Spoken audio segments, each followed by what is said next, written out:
So the question before us today is how can we bring international visitors to the United States? Because you know how much they each spend when they come here? Something like $4,500 when they come to our country. $4,500 that goes to provide jobs to those janitors and those maids and those shop owners. We have just as much, if not more, to offer travelers than any other country in the world. Stunning national landmarks like the Grand Canyon and the Statue of Liberty in your home state of New York, Madam President. Centers of fun and entertainment from Las Vegas to Disney World. Scenic country towns and the bright lights of the big cities and those quiet moments in those little towns in my home state of Minnesota. But we need to do a better job at promoting the United States as a premier travel destination. We are in a competition for international travelers. We have to face it, we are, but we're not competing. Now you look at what's going on around the world when it comes to tourism. Here are some examples. Yemen has their own tourism promotion for their own country. Of course, the Bahamas, I think many of us have seen those on TV. I certainly have. You see Tourism Australia. I've seen a few of those ads. South Africa, Taiwan, Scotland, India. These countries are promoting themselves internationally to bring other visitors in. What do we have right now in our country? We don't have a centralized promotion of our country for tourism. Countries around the world make tourism a national priority because they see that it brings jobs to their country. They spend millions of dollars on promotion and have programs and senior officials to coordinate national tourism policy. For example, Vietnam, Egypt, New Zealand, Lebanon, and Jamaica have ministries of tourism. Germany has a national tourist board, and Australia has a Tourism Australia program. In 2005, Greece spent more than $150 million on travel promotion. France spent $63 million. That's what we're up against. The Travel Promotion Act, Madam President, would level the playing field so we can compete with the rest of the world and recapture the lost market share. It will create the Corporation for Travel Promotion, a public-private partnership to promote the United States as an international travel destination and finally establish a coordinated national travel program. Under the direction of a board of directors made up of representatives from the states, the federal government, and the travel industry, the corporation would be in charge of a national travel promotion program whose goals would be to encourage travel to the United States, to communicate our country's travel policies, and to promote international exposure for parts of America that don't have the resources to promote themselves. As I mentioned earlier, our loss in the share of the world travel market isn't a new phenomenon. It actually started after September 11th. Where for good reasons, security measures were put in place. But some of these good reasons have turned into very difficult times for tourists to come over, and that's what needs to be fixed. That's why part of this bill would make it easier for tourists to get their visas, make it easier for them to come and visit this country. A lot of times it's just simply expediting the checks that need to be made and making sure that they can get their visas just like they can get one, say, to go to Canada or Mexico or any other country.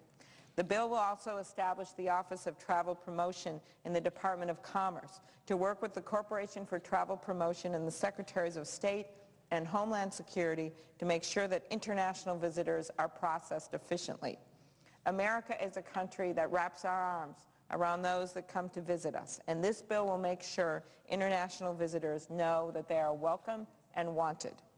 The Travel Promotion Act is about more than just encouraging travel. It is also about building our economy.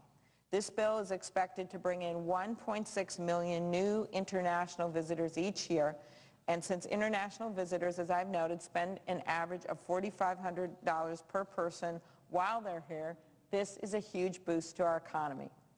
That money from overseas coming into our economy, into our towns and cities, into our small businesses, that's new money. If they're not going to come and spend it here, they're going to go to one of these other countries. They're going to go to the Bahamas. They're going to go to Australia. They're going to go to South Africa. That's new money coming into our country. The U.S. Travel Association estimates that this bill will create 40,000 new jobs, and economists at Oxford Economics expect the bill to generate $4 billion in new spending and $321 million in tax revenue.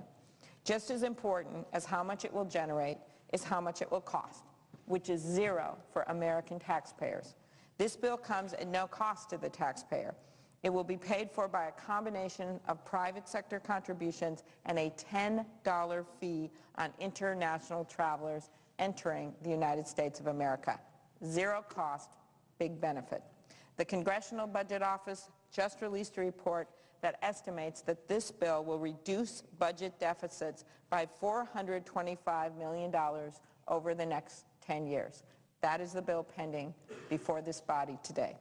The math is undeniable. For no cost to the taxpayer, we can boost travel, boost the economy, and reduce the deficit.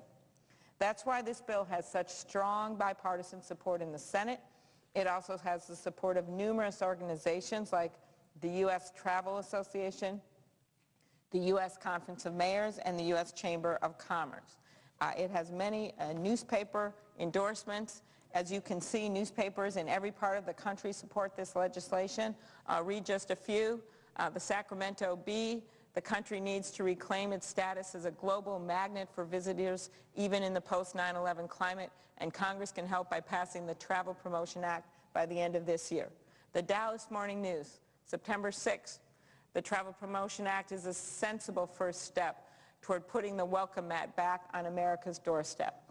Orlando Sentinel: our position, charging international travelers $10 to pay for promotion of travel to bring in all that money makes sense. Detroit Free Press, September 25th, 2008. Doesn't it make sense to encourage, at no cost to taxpayers, foreign visitors to come here and leave some money? There's no good reason not to pass this bill. And finally, I leave the best till last. The Duluth News-Tribune, Duluth, Minnesota, May 18th, 2009. Ideas to bolster economic recovery without plunging the nation any deeper into debt would be welcomed by taxpayers from coast to coast.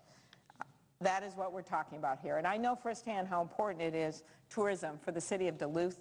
It had some very difficult economic times in the 70s and 80s. At one point it was so bad that there was a billboard that someone put up outside Duluth that said, the last one to leave, please turn off the lights. That's what they were dealing with. And they bolstered their economy through tourism. I was just up there. We did a field hearing up there, and they've actually seen an increase in their convention and business travel this year.